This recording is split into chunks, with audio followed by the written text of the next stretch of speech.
Hey, what's up, Norman? Calm down in the lobby. He's getting into it already. What's up, guys? Hey, man. Hi, How we nice doing? to see you. There's some jazzy pants. You like them? I like them. How you doing, Jay? I'm good, how are you? Very well, very well. So, just want to ask you firstly, you kind of told Norman to calm down there. I know they had a bit of an altercation Yes. in the lobby. What was your standpoint of seeing that? I didn't actually see it. I just heard about it. So He actually said that he wants you to win against Anderson Silva as well. He says his heart's picking you. I should think so as well. He's his fellow British fighter. So yeah, we all stick together. Well, it's great to see you back. Obviously, you've been fighting the best in the world for a long time. How did it feel when you got the call to say you'd be facing Anderson Silva? Yeah, of course, you know, you're always excited to compete in the UFC. Of course, back in London, you know, this is my home country and London's the nation's capital. The O2 Arena, in front of my home people, I was super excited. But when it was just Gegard Mousasi, don't get me wrong, incredible opponent. But for me, just another opponent. When it was Anderson Silva, when Dana called me and gave me the change, yeah, super excited. It changed everything. It's a fight that I wanted for so long. It's a fight that I think if I win this, you know, when I win this, there's only 2 people in the UFC to ever beat him, me being one of them. I think it puts me in line for a title shot. And of course, he's a legend, you know. All things said and done, the guy is a legend. So yeah, it's a very, very tough test for me, but one that I believe I will prevail in. Speaking of his past opponents, you said before that they do you think they give him a bit too much respect in the cage? His opponents, apart from Chris Weidman, I've all been terrified, and apart from Nick Diaz. Now, he won the Nick Diaz fight, but he looked very beatable. In the past, when he was on his crazy run of champion, a lot of his opponents were beaten mentally before the fight even started. I'm not going to allow him that same fortune, you know. So I'm going to take this fight to him, of course.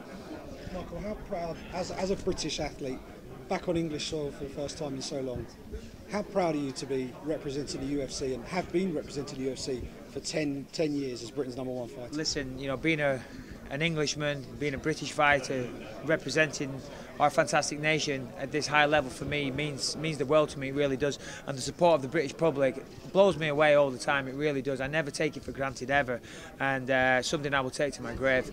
Of course, I've always wanted to be the first British European champion. First British UFC champion. You know, whether or not that happens, is it really that important? Representing England, representing Great Britain, that's what's important to me. Representing myself and my family, of course. But yeah, I'm very excited to be here. You know, great media attendance, sold out crowd. You know, I can't wait. I'm super excited. Does the weight of all of that responsibility, if you like, sure, does that weigh heavily on your shoulders? I mean, you've been doing it for such a long time now, and you've spoken about how you're representing the country and your family and all the rest of it. Well, part of the reason I think I've been so successful is that I've always put a lot of pressure on myself, a lot of pressure to perform, and you know, that results in a great training camp and a great fight. So yes, there is pressure, but nothing's greater than the pressure I put on myself. I have to win this fight. This is a no-lose situation for me. I have to win.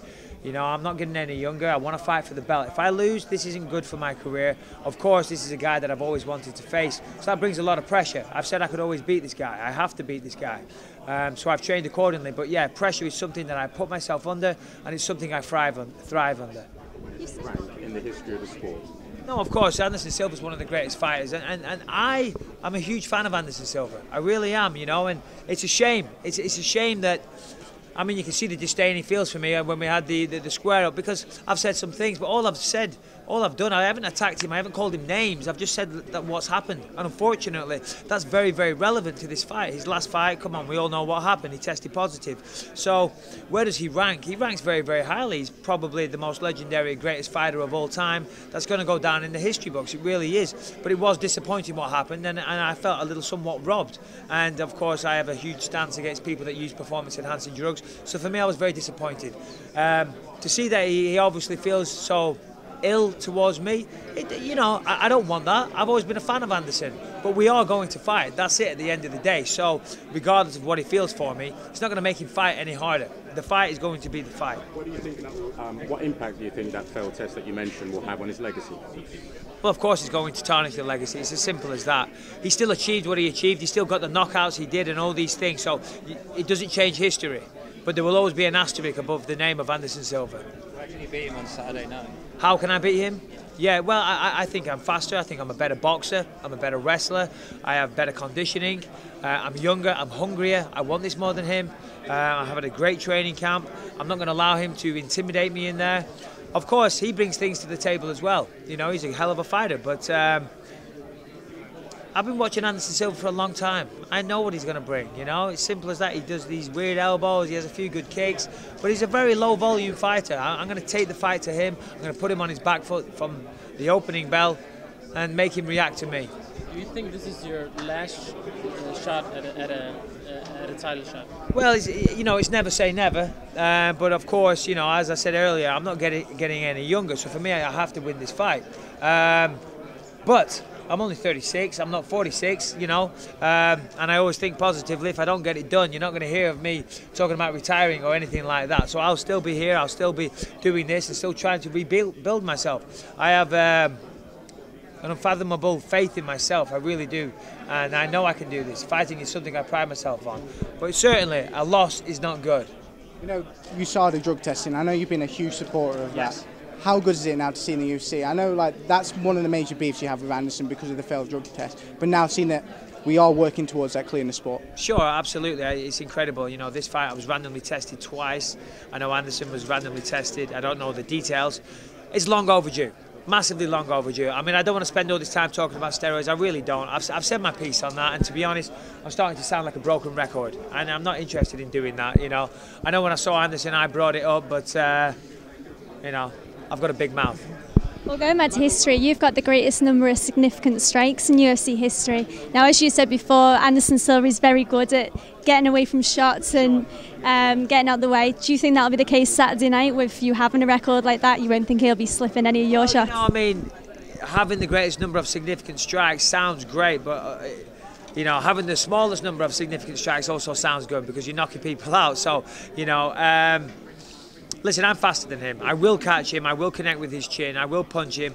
I will take him out of his comfort zone. That's a fact. Do you think psychologically he's a different fighter after he's been through? Oh, massively, 100%. There's no doubt about it. This is a guy that hasn't won a fight since, well, according to the record books, hasn't won a fight since 2012. Okay, 12 or 13. I'm not sure which one it is. Obviously, the Diaz fight was overruled to a no contest. He's only had one fight in 2 years. He had to go through a suspension. You can see from his body language and his temperament. I don't know if you were there at the Tower Bridge. You know, he's not himself. You know, he's feeling the pressure. He has to win this fight. There's more pressure on Anderson Silva than what there is on me. He has to rebuild his legacy. Not only his status as a fighter, his legacy. So, yeah, he's feeling the pressure. Being a UK fighter based in the US, do you feel as if your following dwindles at all? Pardon, one more time? Being a UK fighter based in the US, do you feel as if your following dwindles at all over the years? Following what, sorry? Has dwindled? Oh, no, not at all. Listen, of course I live in the States, but England is in my heart strongly, believe you me. I still come back here very, very frequently. I have property here. All my family's here. I'm constantly flying over the Atlantic. There's a lot of opportunity for me out in America, and that's why I'm there. Listen, you know, as a working class guy from a small town in the middle of nowhere, you know, surrounded by sheep and cows, you know, I still pinch myself every day that I'm in this opportunity, and I'm just trying to make the most out of it. As we all know, the careers of athletes is very, very short. So I'm just trying to milk this for everything it's worth. That's what takes me out to California. But make no mistake, you know, I have red, white and blue running through me. And the English red, white and blue, not the American. And would you encourage more UK fighters to perhaps set up camp abroad? No. See, I was based. I only moved there a few years ago. I've been in. This is my 11th year in the UFC, so you can still have a very, very successful mixed martial arts career based in the UK. You don't have to go there. I'm out there exploring TV things like that. I work for Fox Sports now and doing, you know, a little bit of acting, things like that. That's the place to be, you know. Michael, you gave him hands Yes. in the stare down, and he didn't shake your hand. What do you mean? What do you think that means? Well, yeah, I mean, as I said, it means he doesn't like me very much. You know, I tried to shake his hand, and once again, Anderson Silva never fails to disappoint. You know, he tests positive. He won't shake hands. I've said a few things, but I've only talked about what's factual. I haven't actually assassinated his character. I mean, I guess I have in some ways, but I never actually said, you know, I don't know, you're an arsehole or anything stupid like that, you know. I've just spoke about facts. He chooses to brush them under the carpet. He won't mention them. He won't talk about it to reporters. You know, he pretends it doesn't happen, and he still stands by the fact that the test was incorrect. Well, unfortunately, it wasn't incorrect. The B samples were tested, and you were found guilty. And he's offended that I'm mentioning this, and it's getting under his skin. And the more it gets under his skin, the more I'm going to continue to mention it. But I'm sounding like a broken record, I know. He didn't shake my hand. It's a bad show of sportsmanship. At the end of the day, it's a fight. It's a professional thing. I have no problem with Anderson Silva personally. And when the fight is finished, I would love to take him to dinner. What other sign? You said he didn't shake your hand, but what other signs can you see that it's getting under his skin? Oh, listen, you can see it in his eyes, you can see it in his body language, everything about him. Listen, what can I say? I've got a knack at getting under somebody's skin. You know, I know how to wind people up, I guess, you know. Or maybe I'm just, maybe I'm just that guy. It's to be a treat. Oh, massively. How can you not respect Anderson Silva? I know he had his history recently, but the guy has, performed amazing things inside the octagon. The guy inspired me. This was a guy that I looked up to and thought was incredible. The things that he was doing inside the octagon were legendary. So that's why I say it's a little shame that he won't even shake my hand. But, I'm not going to cry myself to sleep. That's a fact. Do you plan on mixing it up, taking a page out of Chris Weidman's book, or do you want to take it on the feet? Listen, I'll take this fight wherever it needs to be, whether it's on the feet, on the ground, whatever. It's a mixed martial arts contest. I'm a well-rounded fighter, so I will do what's necessary to win. And if I'm lighting him up on the feet, I'll keep it on the feet. If a takedown is required, I'll do that. This fight will go everywhere. And come Saturday night, how do you expect the crowd to be? Well, I'm expecting, hopefully support from the UK crowd. I'm assuming I will. I can't wait. I'm very excited. Every time I fight in England, it's so special. The supporters are incredible, and as I say, I got to pinch myself sometimes, I'm walking out there into these arenas and the people supporting me like that is mind-blowing. I can't put it into words. And I'm very much looking forward to representing the British people and giving them what they came to see. And your family are very supportive as well. You had your son in your corner in your last fight. Is he going to be in your corner for this fight? My son's in school. It was the summer holidays for the last fight against this gentleman here. And my son won't be there. Much to his protest. Believe you me, he wanted to be here. Michael, what do you think the game plan of Anderson Silva is going to be for you? Well, his game plan is going to be like it always is. He kind of stands back and he wants his opponents to rush him, and he looks to counter. Anderson is a counter striker, so I'm not going to chase him around the octagon. That said, I am going to engage. I am going to put the pressure on him, but he's going to, he's going to look to knock me out. What do you think his game plan is going to be? That's what he's going to do. But he's going to look to use his legs, use his reach, use his speed. But he wants me to be the aggressor, which I will be. I will give him what he wants. I will be the aggressor. Believe you me. And which round is the fight going to end? I foresee round 2. TKO, I really do. That's what I see in my mind. The game plan I have, the pressure I'm going to put on him. But right, we'll see, right? That's what makes it a fight. You've always looked forward to. Yeah, absolutely. This is a fight I wanted for a long time, really have. As I said, I looked up to this guy for years. He was the longest reigning champion. I wanted to be the champion. He was the guy. So, of course, a fight I've looked forward to for many years. Are you happy that you don't want to talk about steroids? But what do you make of Diaz's comments at the press conference? What did he say? That everybody in the UFC is using steroids. Well, I don't think everybody in the UFC is using steroids, but I think a certain percentage of people are, and shame on them. Listen, this is supposed to be a martial arts contest, and anybody that uses performance-enhancing drugs needs to go and find something else to do. They need to maybe be a bodybuilder or go do the Tour de France. Thank you. Cheers.